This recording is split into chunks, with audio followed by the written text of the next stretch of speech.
Welcome back to this Crossroads course. My name is Kyle, and I'll be facilitating today's lesson on leadership.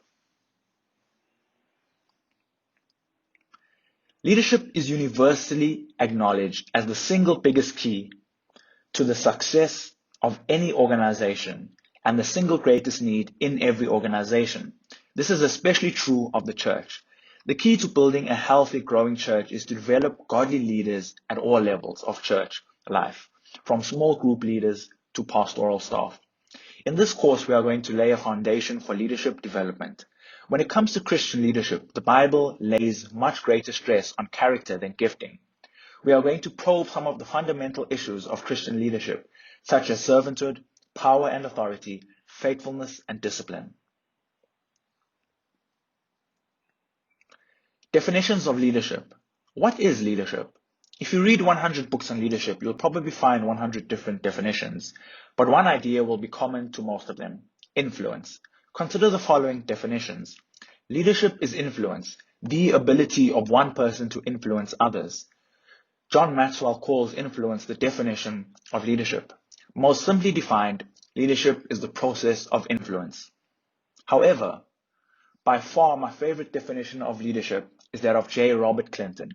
A Christian leader is a person with God-given capacity and God-given responsibility to influence a specific group of God's people towards God's purpose for the group. Notice the following implications of this definition. God-given capacity. A Christian leader must be called, gifted, and anointed by God for the leadership task committed to him. God-given responsibility. Leaders are stewards of their gifts and are accountable to God for the way they exercise their authority. God's people. Followers do not belong to the leader, but to God, God's purposes. Since they belong to God, the task of the leader is to influence them towards the accomplishment of God's plan for their lives and for the group as a whole. Christian leadership is a thoroughly God-centered pastime. The power, the privilege, the people, and the purpose all come from God.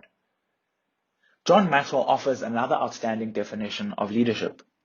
Leadership is the ability to obtain followers.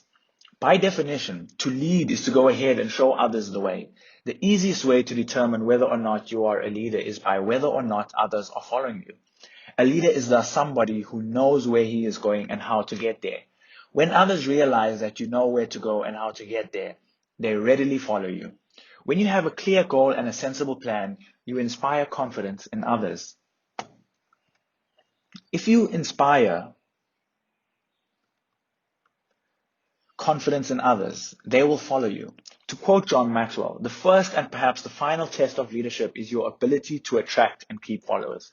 Holding a leadership position does not make you a leader. Holding a leadership position provides you with a platform for which to influence others. But unless you are influencing them towards God's purpose, you are not leading them. The best test of leadership is to turn around and see if anyone is following you. Qualifications for leadership. What kind of people are potential leaders? Perhaps the most harmful leadership myth is that leadership is reserved for great men. You do not have to be exceptionally talented or gifted in order to be a good leader. The biblical qualifications for leadership have much more to do with character than gifting. 2 Timothy 2 verse 2.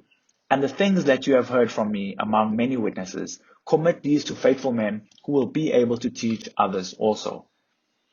According to this verse, the primary requirement for leadership is faithfulness. There are 8 basic qualities to look for in potential leaders. Faithfulness.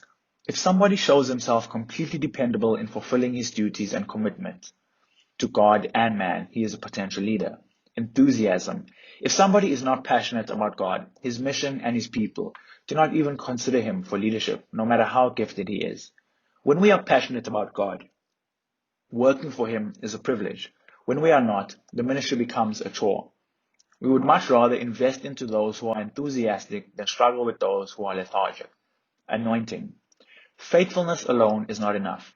Leaders must have a sense of the call of God on their lives and evidence the gifting needed for the responsibility we are training them to fulfill. Acts 6:3-4. Submission. Leaders must understand authority issues. They must be in submission to God and to the leadership and the vision of the local church. Middle leadership exists to serve the greater vision of the church. More than one vision spells division.